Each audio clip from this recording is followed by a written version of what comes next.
Bom dia a todos e a todas. É com grande satisfação que iniciamos aqui mais uma vez nosso programa semanal Revista Educacional, falando sobre educação com pessoas ligadas à educação. E neste momento eu gostaria já de fazer uma apresentação bem ilustre aqui para todos que nos acompanham. É a nossa professora Jandira de Oliveira Costa. Professora, ela é pedagoga pela Universidade de São Judas Tadeu e mestranda na Unifesp, na linha de pesquisa de linguagem em novos contextos, no programa de pós-graduação em letras. E tem atuação na Rede Municipal de Educação desde 1987, em docência na educação infantil e anos iniciais do ensino fundamental, tutoria também de cursos de formação continuada para professores e alfabetizadores, relacionado à SME, orientação de estudos na formação para professores em 2013 a 2015, coordenação pedagógica e direção de escola, assistente técnico de educação em órgãos regionais da Diretoria Regional de Educação, na DRE Penha, de 2011 a 2012, e na DRE Itaquera também, de 2014 a 2015. E central em SME, setor de DIFEM, divisão de ensino e leitura de ensino fundamental, do ano 2016, da Rede Municipal de Educação, e na divisão pedagógica, com ênfase em alfabetização, leitura e escrita nos anos iniciais do ensino fundamental e formação de professores e gestores. Ela foi finalista também no prêmio Vitor Tivita, educador nota 10, na edição 2010, com o projeto Reescrita de Fábulas, com crianças do terceiro ano do ensino fundamental. Atuou também de 2014 a 2016 com o PNAEC e atualmente também atua na IMFE, né, com a formação de educadores. Com a formação de professores alfabetizadores, né? Estamos lá na formação de alfabetização e letramentos. Ok. Estamos atuando lá na formação de educadores atualmente. E é essa pessoa ilustre que nós queremos hoje bater um grande papo, um diálogo sobre educação com a Jandira. Mas, Jandira, eu quero te passar aqui a palavra para que você dê suas boas-vindas também e fique à vontade. Muito bom dia a todas que nos assistem neste momento. O Gilmar é muito generoso. O Gilmar é muito generoso, mas estamos na educação já há um tempo e apaixonados, né, Gilmar? Apaixonados pela educação. É isso que nos move, essa nossa energia. Que bacana, que bacana.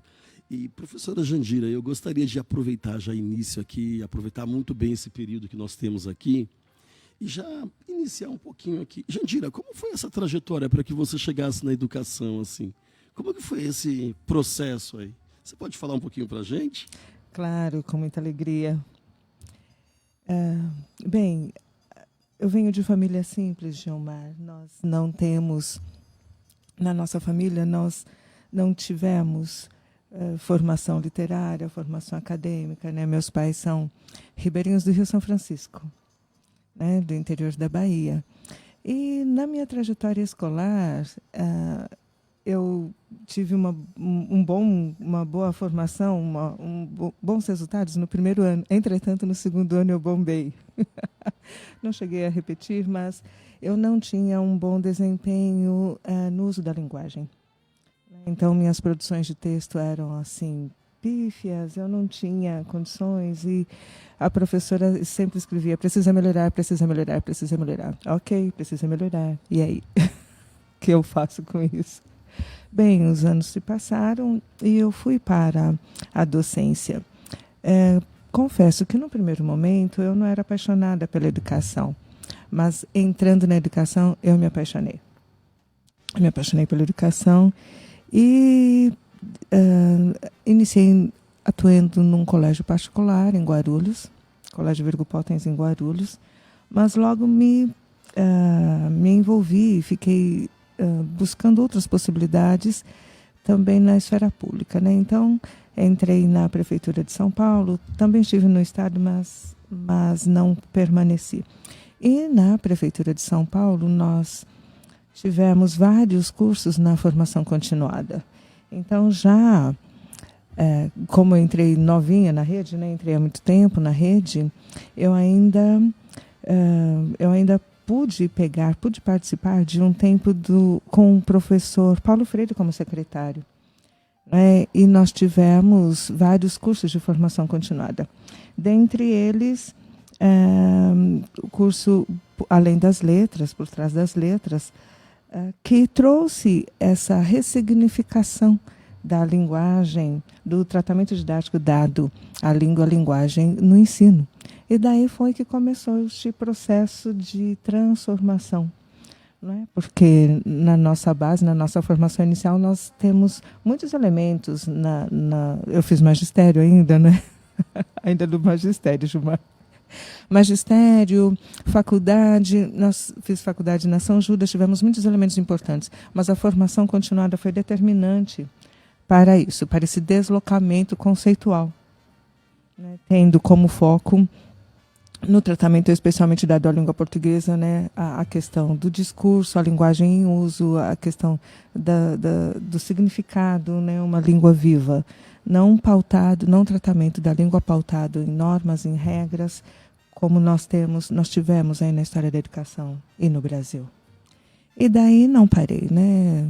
Formação continuada, fiz muitas, Profa, Santiliana, PNAEC e outros por minha conta, e até chegar no mestrado, onde nós estamos agora continuando na pesquisa, continuando nos estudos. Ah, que bacana, que bacana. E aproveitando essa sua fala inicial, você dizendo que no início você não era muito... A docência não era realmente uma paixão, como pude perceber nessa fala inicial, e você percebeu que com o passar do tempo você entendeu que você conseguiu perceber essa beleza e você conseguiu ter essa mudança de entendimento em relação à educação. E você acredita que para as pessoas que muitas vezes estão, de repente, passando por um processo parecido, existe um caminho para essa mudança de entendimento em relação à educação? Você acredita que qual seria um caminho possível para uma pessoa que está, de repente, terminando uma faculdade, iniciando um curso, e de repente está nessa dificuldade? Será que é isso mesmo que eu quero? E essa minha fala ela vai em encontro a muitas pessoas que nos acompanham, alunos, pessoas que estão se formando agora, viu, Jandira? E você acredita que tem um processo isso? Como seria isso, Jandira, essa transição de entendimento? Bem, eu penso que nas condições que nós temos hoje, os estágios são muito possibilitadores dessa tomada de consciência. Eu, na trajetória que eu tive vários estagiários, várias estagiárias, que algumas delas, muito felizes, já iniciaram sua carreira docente mesmo para além do estágio.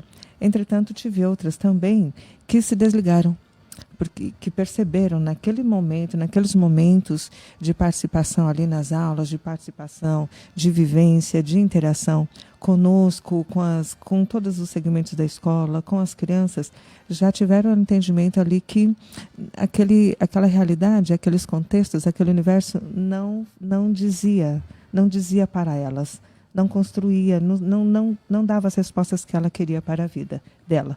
Então, acredito que os estágios sejam um bom caminho, uma boa possibilidade de se ter interação com essas realidades.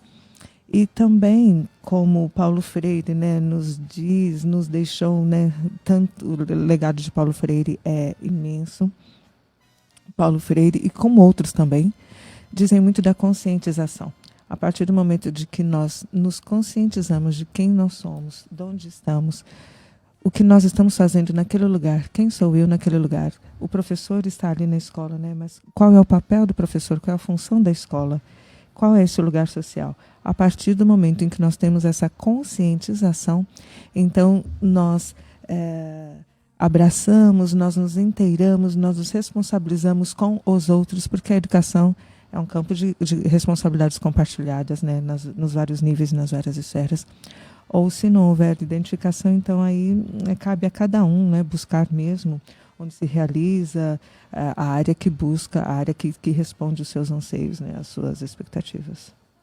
Que bacana, né? Realmente a conscientização, a apropriação, ela se relaciona diretamente com as paixões das pessoas, né?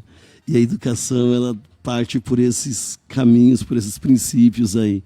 Todo apaixonado, ele é uma pessoa consciente do que é aquilo, da missão daquelas coisas, e ele se apropria também daquelas coisas, né? Isso então é uma relação e é uma paixão. Muito interessante isso aí, professor Jandira. E eu gostaria realmente de pensar junto com você nesse nosso encontro, porque nós sabemos que também, assim como temos muitos estudantes que querem pensar o que é a paixão na educação, porque você deu um posicionamento muito interessante. E, por outro lado, nós temos muitos pais com crianças que estão agora num período de iniciar o processo de alfabetização em sua casa, com a sua família. Existe algum olhar que é possível pensar quanto educadora, que seria legal, de repente, contar um pouco dessa vivência para os pais? Bem, o meu trajeto de alfabetização como alfabetizadora. Sou professora alfabetizadora e o meu percurso como professora alfabetizadora passou por algumas nuances. Como eu disse, nós participamos de vários momentos importantes de formação continuada para a rede municipal de São Paulo, mas também de uma forma assim linkada com tudo que acontecia na nação, no país, não é? Um dos momentos bem marcantes que aconteceram no meu percurso de professor alfabetizador foi a vivência do PROFAM, que é o Programa de Formação para Professores Alfabetizadores, em que, naquele momento, teve um deslocamento das concepções que nós temos, né? O que é ler, o que é escrever, o que é alfabetizar, o que é uma criança estar alfabetizada. Então, daquele momento, a partir daquele momento, que para muitos foi um divisor de águas, nós tivemos vários encaminhamentos diferentes do que nós tínhamos antes, eu digo de mim, né? Porque vínhamos num tratamento, numa proposta pautada mais no tradicionalismo, na memorização, na silabação. E a partir das reflexões que nós tivemos naquele momento e de outras também que nós tivemos na rede, né, com a formação que eu já antecipei na fala anterior, né, além das letras, ou por trás das letras, agora não me recordo o nome ao certo, nós já vínhamos conversando sobre essa questão do sentido, né, de como abordar a alfabetização a partir de situações significativas, de vivências, a partir de um processo discursivo em que nós usamos a linguagem no uso mesmo, né? A linguagem é o uso, é a prática, né? Nas interações. Então, a partir desses momentos de formação que nós, eu digo de mim, mas em grande parte, né, os professores da rede municipal, né, eu falo deste lugar, nós somos da rede, foram 30 anos na rede municipal de São Paulo. Então, a partir dessas formações continuadas e da formação continuada que acontece nas escolas, né, no período de GEIF, né, para quem não está muito habituado com GEIF, né, Jornada Especial Integral de Formação, em que nós conversamos sobre currículo, propostas, enfim, né, projeto da escola, é que essas situações acontecem, porque o nosso fazer, a nossa prática, ela é um desdobramento do que nós concebemos, do que nós temos em mente, como nós consideramos a alfabetização. Se nós consideramos a alfabetização como uma apropriação de um código ou como um processo discursivo. Não é? Então, a partir do momento em que nós entendemos que a linguagem é o uso na interação, as nossas propostas de ação, as nossas propostas de atividade, os nossos planejamentos, os projetos didáticos ou mesmo os projetos da escola vão nesse sentido, de trazer situações significativas para a criança, para os educandos, para os estudantes, né? De modo que, neste entendimento, tendo a linguagem como uso na língua, repertoriados também, pautados, melhor dizendo, também pela psicogênese da escrita, então nós fomos encaminhando aí o nosso trabalho. Nós temos aí uma grande contribuição da psicogênese, né, com os trabalhos de Emília Ferreiro, mas que não podemos nos pautar somente neles. Né? Temos a questão da psicogênese, temos aí a questão do socio-interacionismo do Vygotsky, que traz a questão da interação. Né? Nós temos aí todos esses encaminhamentos já pautados pelo direcionamento nacional que nós temos, né? Nós, desde os PCNs, depois com as diretrizes curriculares e mais atualmente com os direcionamentos atuais, nós temos aí a questão da linguagem em interação, né? Não somente como código, como normas, como regras. Bacana, bacana. E é possível perceber também, professora Jandira, que a alfabetização está muito vinculada à realidade e à produção relacionada à realidade dessas crianças. E isso é trabalhado na sala de aula? Como que, geralmente, vocês que são educadores ligados à alfabetização lidam com isso, com essas produções, quando vocês vão iniciar esse processo com as crianças? Como que é esse processo? A alfabetização, ela, de fato, ela não é simples, não é? Mas a abordagem da alfabetização ela se dá a partir das realidades significativas para a criança. Né? Então, a partir do que realmente tem valor para a criança, né? Seu nome de seus familiares, pai, mãe, como também todo o repertório linguístico naquele momento em que a criança se utiliza.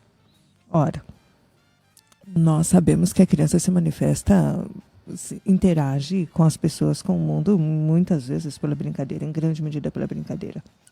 Então, grande parte também dos recursos que nós nos utilizamos para o uso significativo, né, de todo esse repertório linguístico das crianças são esses mesmos trazidos pelas brincadeiras. Então, trava-línguas, brincadeiras cantadas, cantigas, parlendas, e também os jogos, e aí a gente precisa pensar aí no resgate dos jogos e brincadeiras, mas precisamos também pensar que as crianças que nós temos hoje em processo, em período de alfabetização, são crianças nativas nessa era digital. Né? Então, precisamos pensar, precisamos ousar e trazer também essa grande importância, porque é um caminho sem volta. Precisamos trazer a tecnologia para nós também na alfabetização. Mas, então, a partir de elementos significativos para a criança. Né? Então, realidades que a cercam. Né? Ela se referencia nas letras do nome, ela se referencia nas letras dos nomes da mãe, do pai, enfim, né? De pessoas que são significativas para ela. E ali o repertório linguístico com que ela vivencia, com que ela interage com as pessoas na atualidade, no mundo que a cerca. Que bacana, que bacana. Vamos aproveitar esse tempo interessante de diálogo sobre educação, mais voltado à alfabetização. Mas, professora Jandira, já pôde perceber, acompanhando tanto quanto... Até agora nós estamos falando muito sobre a parte como professora, como educadora diretamente, mas também agora eu quero já avançar também, primeiro em 2 pontos. Observando pais que vinham comentar sobre os seus filhos com você já percebeu a ansiedade da parte dos pais em relação à criança iniciar o processo de alfabetização? Já percebeu isso quanto aos pais? E também, observando já no grupo de professores, já percebeu também ansiedade por parte de professores para que a criança seja imersa no mundo da alfabetização? Já viu isso? Como que é? Com toda certeza.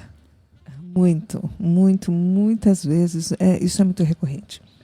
Não é porque é próprio, não é, do período e também a cultura que nós temos, na cultura escolar. Não é? Todos nós temos ali a necessidade, na escola temos a necessidade de garantir esses direitos. Né? A criança, nós temos isso como direito, né? Desde antes, mas ainda legitimado pelas diretrizes curriculares nacionais, né? Lá nos seus princípios, na seção dos princípios, nós temos que é um direito da criança ter o direito da leitura e da escrita consolidados e com autonomia. Então, além de ser um direito que é legitimado, né, por toda a legislação no nosso país, nós vivemos numa sociedade pautada pela escrita. Né, apesar do uso tecnológico, mas nós estamos aqui, não é? O celular, né, estamos nas interações, né, são tantos equipamentos, nossa sociedade é pautada pela escrita. Então, a ansiedade é grande. Em relação aos pais, muitos me recordo agora até de um caso em que uma mãe mandou para mim, certa vez, uma carta questionando os momentos de brincadeira que eu trazia, que eu propunha na minha rotina. Então ela disse: professora Jandira, não é mais momento de brincar, a EMEI já acabou. Pois sim, de fato, a EMEI já acabou. Mas as crianças continuam no ensino fundamental. A infância está no ensino fundamental.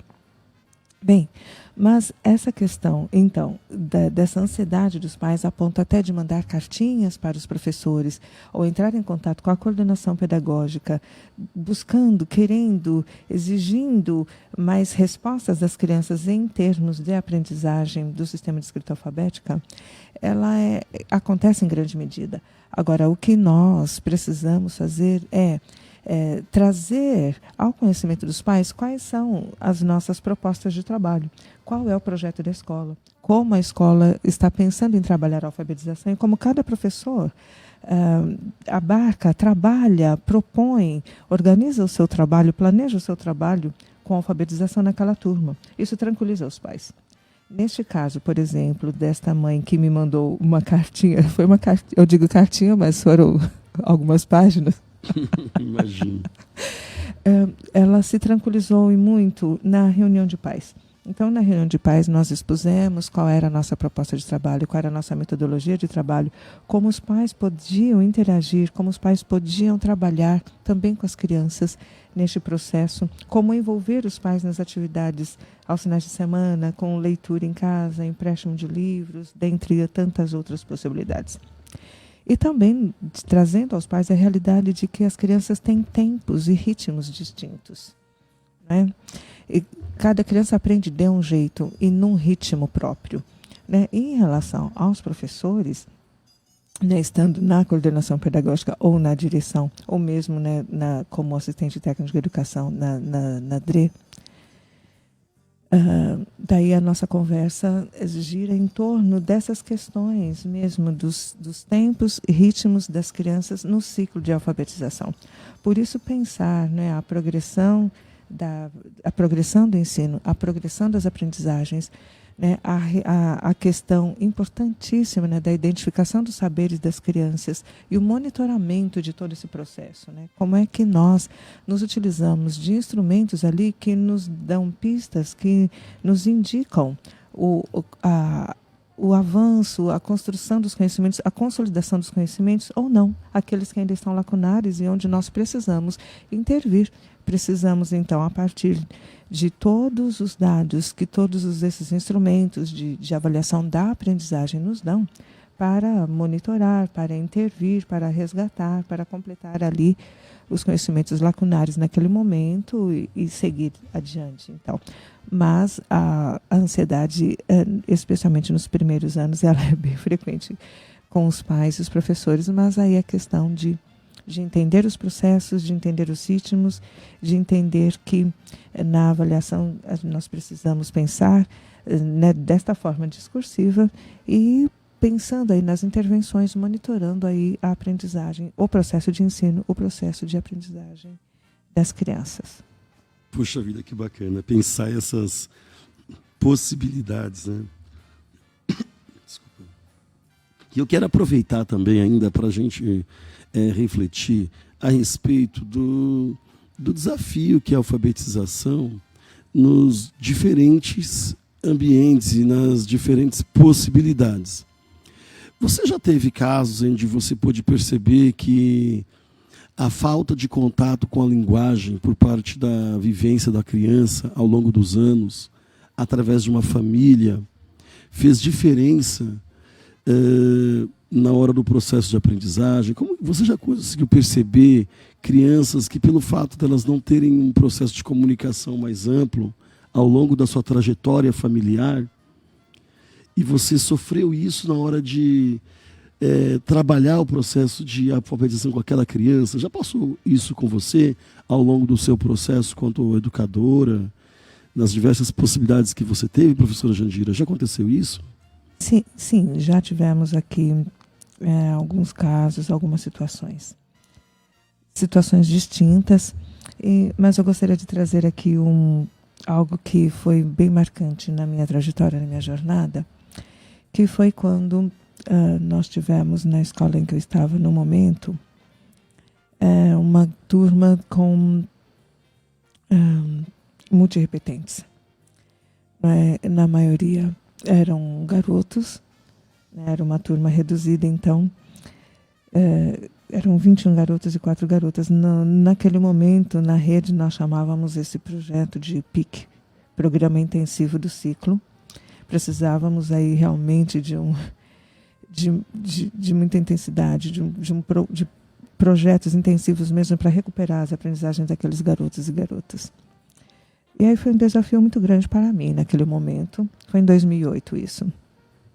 Foi um desafio muito grande para mim, porque nós reunimos naquela turma, nós sabemos que não existem turmas homogêneas, mas era uma proposta de trabalho que se tinha na rede, então.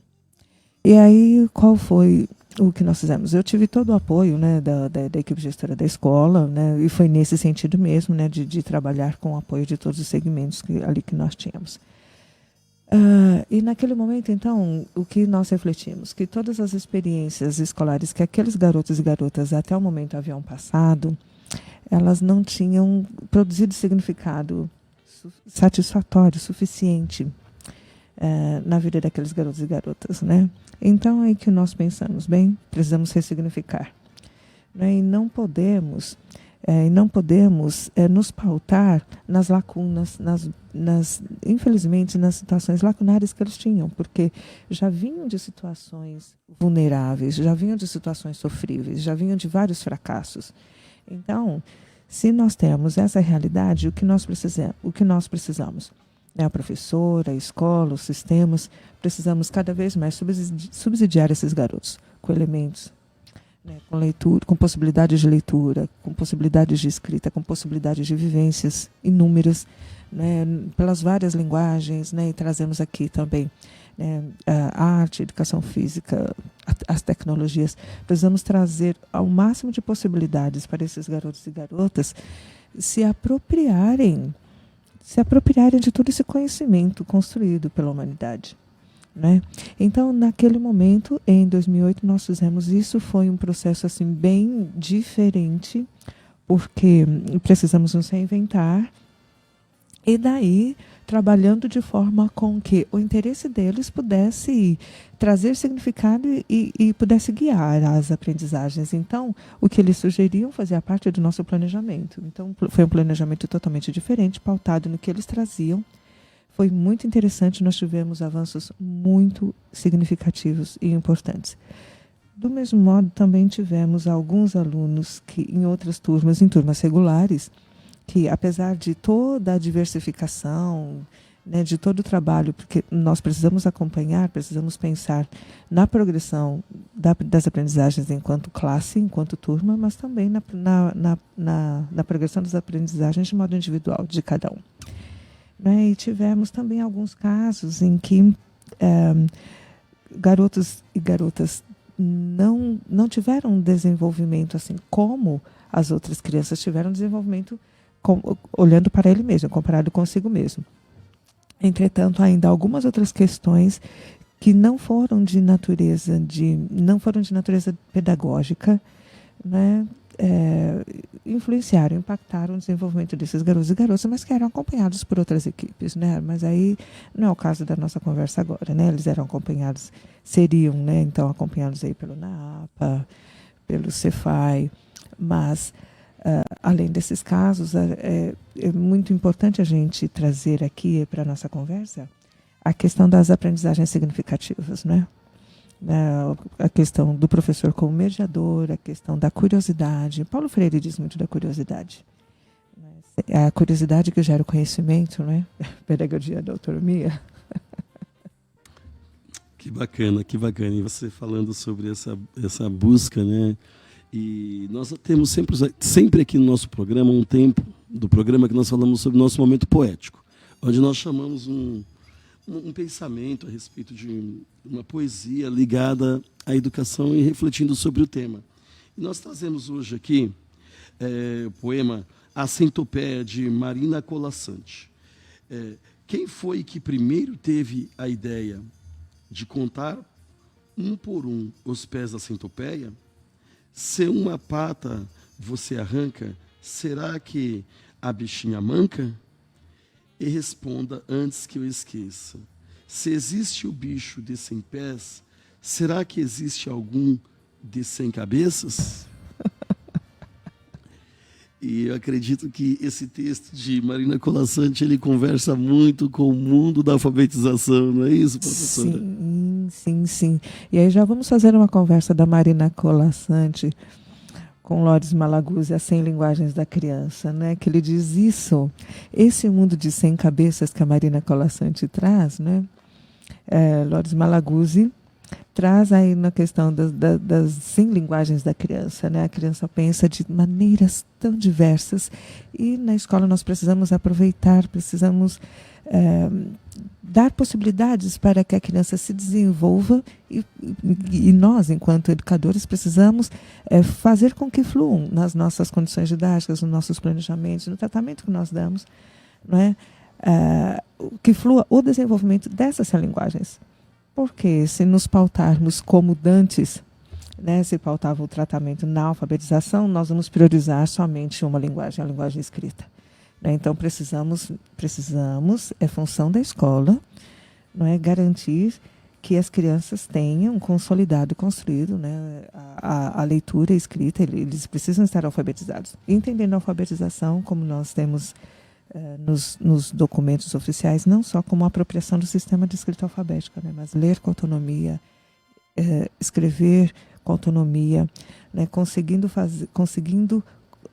colocar no papel quais são os seus interesses, quais são as suas intenções de dizer naquele momento, naquela situação de comunicação. Isso é estar alfabetizado, né, no que nós entendemos atualmente, hoje, por alfabetização. Né? E aí a gente precisa das 100 linguagens, né? Loris Malaguzzi, Marina Colasanti. Que bacana. E é possível perceber que existe, então, um universo relacionado ao processo de alfabetização dessas crianças. E é tão bacana entender isso e dar uma dimensão da importância da formação destes educadores. E eu quero aproveitar, professora Jandira, e você percebe que esse processo formativo, inclusive nas faculdades, no processo de início do estudante lá na faculdade, você consegue entender e perceber os grandes desafios que esses estudantes estão enfrentando? Você consegue perceber o quanto o que eles têm dado como desafio?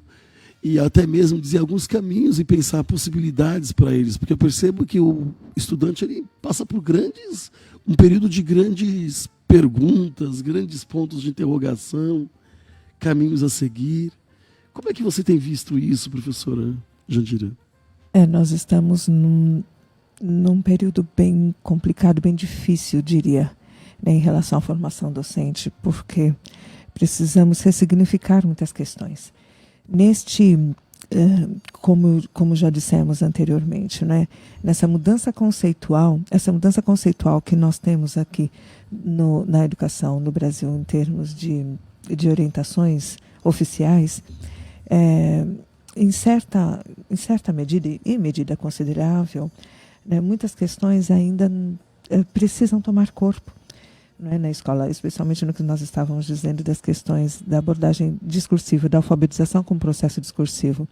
Então, se ainda na escola nós precisamos que esta questão, essa proposta, esse direcionamento da educação em relação à alfabetização, ela tome corpo, mais corpo ainda, né? Ela já tem consolidado essa concepção, já traz desdobramentos fortes, consistentes, né, em muitas realidades, mas em outras ainda de modo muito tímido e muito frágil. Se nós temos isso ainda na escola, na formação, também nós temos esse problema. Porque na formação, na universidade, nós temos, em grande parte, na formação dos pedagogos especialmente, o tratamento aí das questões da psicogênese da língua, como disse, mas este é um universo, o da alfabetização. E este universo ele não se pode pautar somente pela questão da apropriação deste entendimento, né, da apropriação das hipóteses de escrita da língua, né? Esse foi um estudo muito importante da Emília Ferreiro. Mas junto a ele nós temos muitas outras questões também, né? Então as questões de língua, linguagem, as questões de que hoje nós vivemos num mundo semiótico, né, em termos de que muitas realidades, muitas interações se dão por meio da leitura e da escrita, mas também por meio de outros, né, de outros caminhos, de outros meios. Nós aqui, por exemplo, estamos aqui utilizando de um outro canal de mídia, né? Então essas realidades com as quais nós vivenciamos, com as quais nós vivemos hoje, elas precisam ser pensadas. Daí o grande desafio: como nós continuamos num processo de alfabetização, de apropriação do sistema de escrita alfabética, mas também considerando essas novas realidades que nós temos. Daí, o que eu disse, né, a possibilidade dos estágios é um bom caminho para que as discussões, as reflexões nas universidades tenham concretude, né, por meio da interação do estagiário com o professor alfabetizador, né? Mas precisamos pensar também aí nessa questão, né, das tecnologias, dos letramentos, já diríamos agora, né, não sou eu quem digo, mas já temos estudos, especialmente na UFMG, com a Roxane Rojo.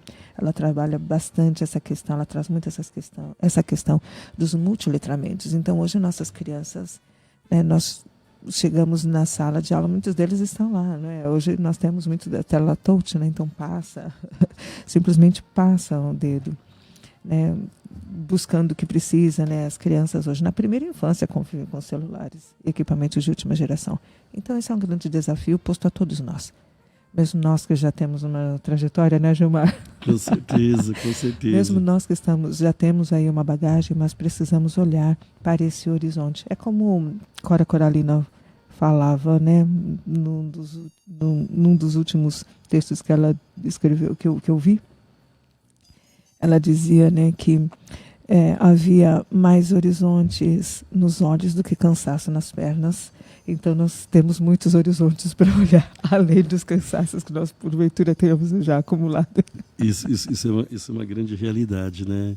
E nós percebemos também que muitas pessoas elas têm iniciado um processo na educação, principalmente no processo da alfabetização, e também até generaliza um pouco essa questão, porque não é só para o grupo de educadores ligados à alfabetização.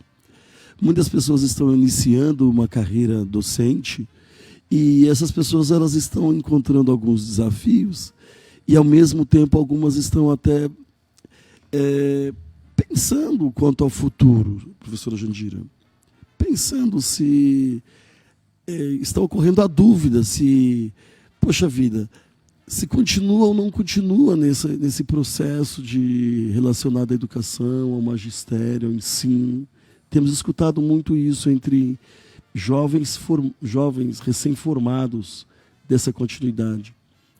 E tem alguma dica, professora Jandira, que tem atravessado muitos momentos diferentes da educação? Que palavra você poderia dizer a uma pessoa que está iniciando agora a educação e que está surgindo, de repente, até essa dúvida da educação? O que a professora poderia dizer para essa pessoa? Nossa, agora é uma questão séria.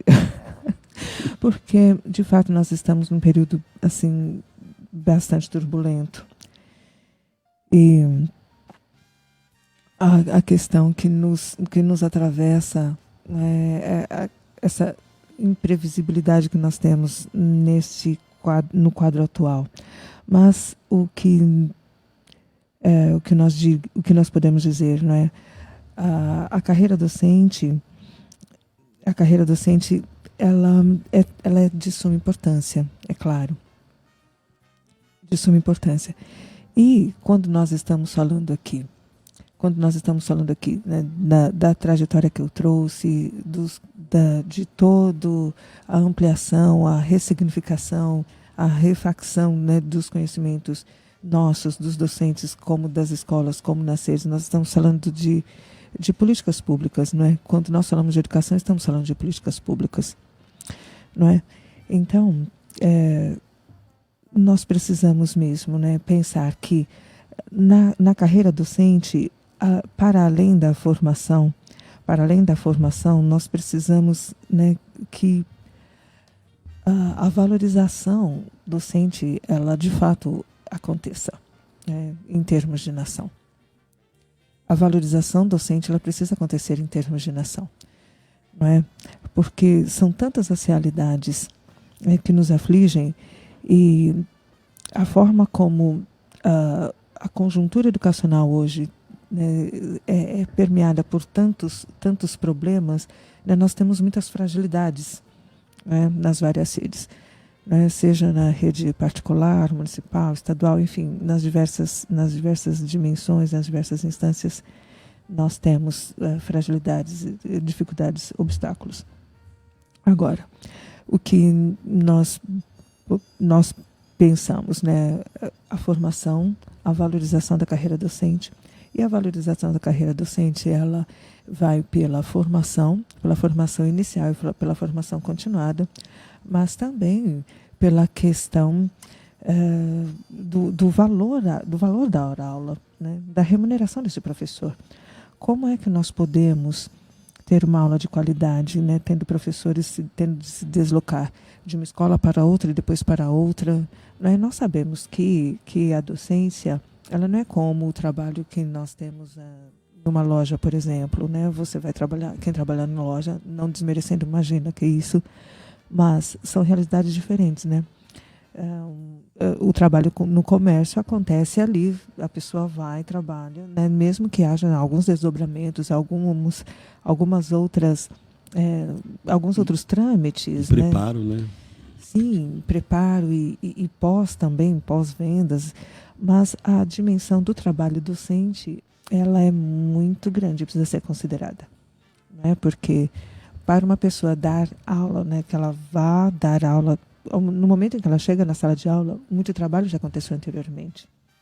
Então, para que nós tenhamos aí o interesse pela docência, a gente precisa pensar na valorização dos docentes, na valorização do professor, em termos de política salarial, em termos de políticas de formação inicial, formação continuada, em termos de estrutura nas escolas também, né? Porque como é que nós trabalhamos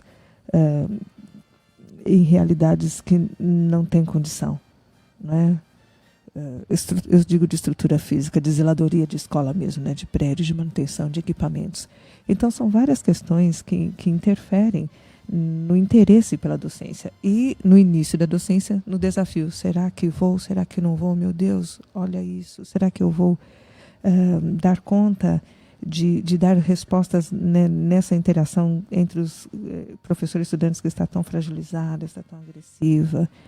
É um grande desafio mesmo, mas diria isso, né? São questões que precisamos pensar e precisam ser consideradas. A valorização do professor, né? A valorização na sua formação, sua valorização enquanto docente, né? E as outras questões que permeiam aí, né, essa estrutura, né, nas várias dimensões. Que bacana, e é interessante pensar tudo isso, porque a educação, ela tem todo esse mistério e esses desafios por trás dela. E eu quero já aproveitar aqui e passar para o nosso encerramento, viu, professora Jandira? Um tempo gostoso de pensar a educação. Eu acredito que nesta entrevista existem inúmeros pontos para se trabalhar. Sabe que muitos estudantes, pessoas que estão em processo de formação, eles acabam acompanhando esse nosso encontro aqui. Que bom. E essas falas, eu tenho certeza que elas servem para acompanhar e para pensar muitas questões que o estudante está iniciando no processo formativo dele. Mas eu quero agradecer desde já esse nosso tempo, essa conversa, agradecer a professora Jandira que esteve conosco aqui, neste encontro sobre educação, e dizer a nossa honra em recebê-la aqui. Eu lhe passo para dar as palavras, as considerações finais, professora Jandira. Mas como o tempo passa rápido. Eu é que agradeço pela oportunidade de estar aqui, Gilmar, pelo seu convite. Obrigada, Gilmar, parceiro de trabalho, né, de outras instâncias aí que nós estivemos juntos. Agradeço pela oportunidade, Gilmar. Agradeço a todas as pessoas que nos acompanham, né, pela atenção, pela paciência, pelo interesse. Não é? E digo que a vida nos interessa. Né? Então, se apaixonar pela educação, como eu disse no começo, é se apaixonar pela vida. E retomando, né, eu não tinha paixão pela docência, mas no momento em que eu tive contato com estudantes, com crianças, com professores, então é a paixão pela vida, o compromisso pela vida, como um direito. Então o que eu deixo aqui, não é, nas nossas últimas palavras, né, pensar a educação como um direito. A educação cidadã como direito de todos, de cada um, de cada uma. Que bacana. E é possível realmente nós pensarmos tudo isso que foi dito aqui e quanto isso serve de exemplo para todos nós nas diversas áreas da nossa vida, né? Aprender a caminhar junto, a entender, olhar para o outro, e a partir do outro percebemos que é possível traçar novos caminhos e não levar esses caminhos prontos e acabados, mas saber que a criança nos ensina. Para que possamos realmente levar algo para ela, é preciso primeiro aprender com esta criança. Sim, com certeza, não é? Paulo Freire diz, né? Docentes, nós como docentes somos discentes, né? A discência na docência aprendemos enquanto trabalhamos, aprendemos enquanto ensinamos, né? Não tem como ser diferente, né? Não tem como, né? Trazer a pesquisa, a curiosidade, trazê-los para o centro do processo. Que bacana, professora Jandira. Muito obrigado por essa oportunidade, por esse tempo tão precioso de diálogo sobre educação, com quem é da educação, está na educação, mas, acima de tudo, é pessoa da educação, é humano da educação. Isso aí é o que é o mais importante. Então, nós agradecemos e aqui nós nos despedimos. Até a próxima semana aí com o nosso encontro sobre o programa Revista Educacional. Professora Jandira, até lá.